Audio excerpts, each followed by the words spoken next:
A Wednesday it is. We have a lot of weather to get to. I'm Jasmine Brooks inside the control center right now at CBS 21.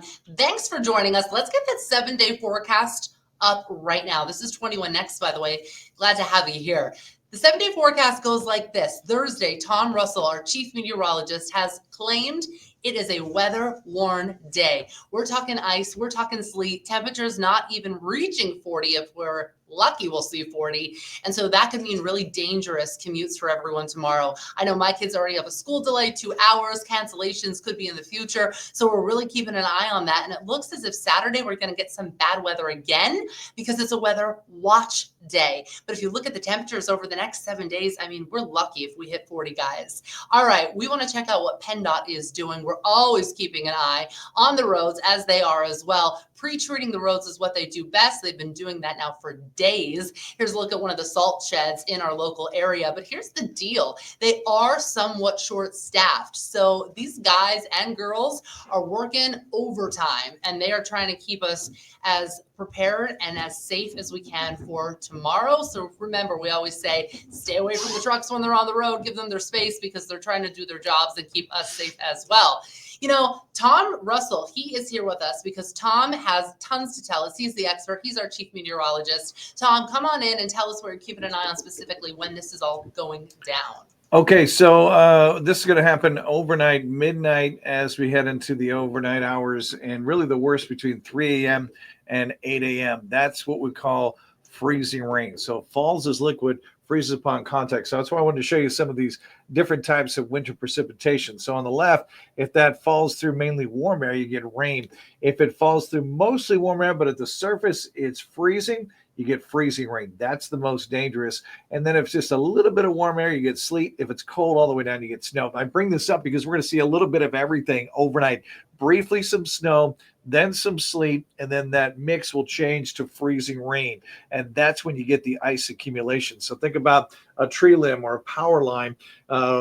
Liquid water is falling on it, but the power line's already below freezing, so it freezes upon contact. Then you build up all that ice on the power line and the tree limb. Tree limb falls to the power line. You got power outages, the whole deal. So this is going to be very messy overnight into tomorrow morning. Let's give you another shot here of the basic timeline. So midnight to 3 a.m., we get this little bit of snow changing to that sleet or that wintry mix, and then that mix changes over to freezing rain. But you're looking at a couple hours of that freezing rain, again, between maybe 3 or 4 a.m.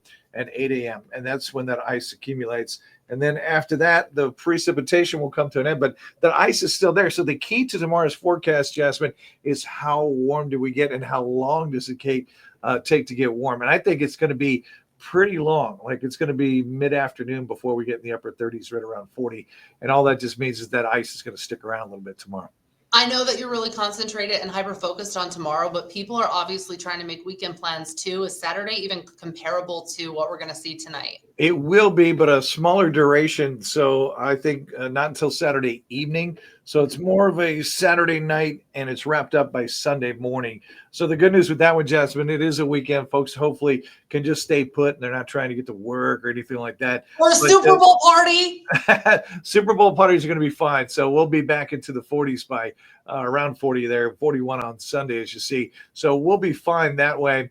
But Saturday night will be a bit messy. So it's one of those things, if you go out to dinner, things are going to get a lot worse by the time from when you went to dinner to the time you're coming out. So plan accordingly on Saturday night. A lot of people are really like watching to see if those 2-hour delays for their kids' schools are going to turn into a cancellation. I do, because when you wake up and the buses are covered in ice and, folks can't get to the bus who drive the bus, I think it's just going to be a lot safer for everybody. Just, most schools have the ability to go, the home instruction thing when they could do it online or whatever. So I think you'll see a lot of those 2-hour delays turn into cancellations. All right. Are we going to see any sun that could potentially melt the snow? You want it all. I mean, look at your jacket there. I mean, you might as well be the sun yourself. No, Jasmine, matter of fact, it's a very active pattern. So tonight, Saturday night, and then another storm Tuesday into Wednesday of next week. That will be more of a snow issue. So we're into this very active weather pattern here as we push through the middle part of February. So no sun for you.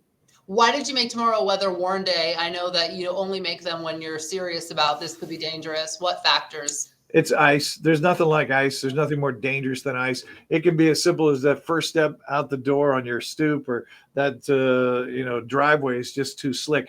So many people end up in the ER because they're just taking the dog out or whatever.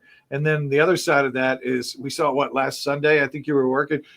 Bam, we had all these accidents with just a little coating of snow. So roadway wise, no matter how good a driver you are, doesn't how great your tires are, you can't navigate on ice. So ice is just that dangerous, and that's why I want to get that point across. And to your point, state police have been telling us kind of to let the public know what to do if you do get in an accident, heaven forbid. And it's always, you pull over, stay Yeah, in the car, keep the seatbelt on. You don't want to be out of the car walking around. It's important to right. call 911. They're really important tips. Yeah, but when you're in the midst of an accident, you're freaking out. You're like, you want to see your Oh, car, so sure. your instinct is to get out of the car. Your instincts to do really wrong things. Yeah. So I'm glad you're reminding folks, keep the seatbelt on, stay put, call for help. Yeah. But man, sometimes you might be the one that stopped and you think you're out of harm's way, and then somebody comes sliding into you, and you're just maybe opening the door or something like that. So you're right, stay put. These are very dangerous conditions overnight. All right, Tom Russell, thank you so much. See you, sunshine. Bye-bye. Hey, guys, thank you so much for joining us on 21 Next. We'd love to keep you up to date with the newest information we can, whether it be local news, national news, or, of course, weather. Weather. That's what we're concentrating on today here at CBS 21. Follow us online, subscribe, give us a like. We thank you. I'm Jasmine Brooks inside the Control Center for 21 Next. We'll see you later.